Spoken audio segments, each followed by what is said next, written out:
ஆசனத்தோடு சக்தியோடு ஆண்டவன் கையிலே கொலுவிருந்து வருகின்றான்.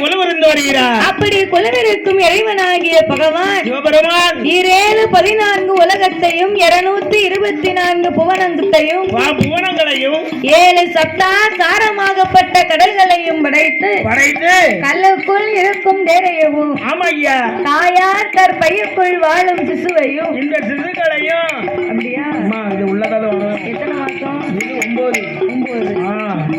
தெரியலையே. வயிறு சித்து வயிறு பார்த்துக்கோ. பிள்ளை சித்து பிள்ளை 10 மாசம் ஆன உடனே கொஞ்சம் தாளான உடம்பு கொஞ்சம் கழுத்து அவர் 3 மாசம் குளிக்காம இருக்கு. அப்படியா?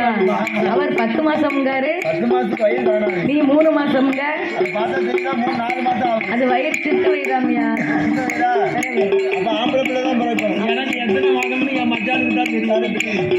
அது எனக்கு தான் தெரியும். ஆமா. சிறிய உயிர் சித்தெரும்பையும் பெரிய உயிர் மத யானையவும் முட்டைக்குள் உருவாகும் குஞ்சையும் சரி மாங்கொட்டைக்குள் இருக்கும் வண்டையும் படைத்து மரம் செடி கொடி பயிர் புல் பூண்டு இலை தாவரங்களோடு ஆடு மாடு கண்டுகாடுகளை படைத்து அப்படி படைத்ததோர் பகவான் மண் உலகிலே மனிதர்களை படைத்து விட்டார் அல்லவா? படைத்த மனுக்களுக்கெல்லாம் பட்டினி இல்லாமல் படியிழப்பது பகவானுடைய வேலை. அவர் நம்ம 3 நேரமும் முங்க புடுங்க பிடிக்க முடியும். அப்போ பட்டினி இல்லாமலே படியிழக்க வேணுமென்று என் ஆண்டவன் எப்படி படியிழந்து வருகின்றார்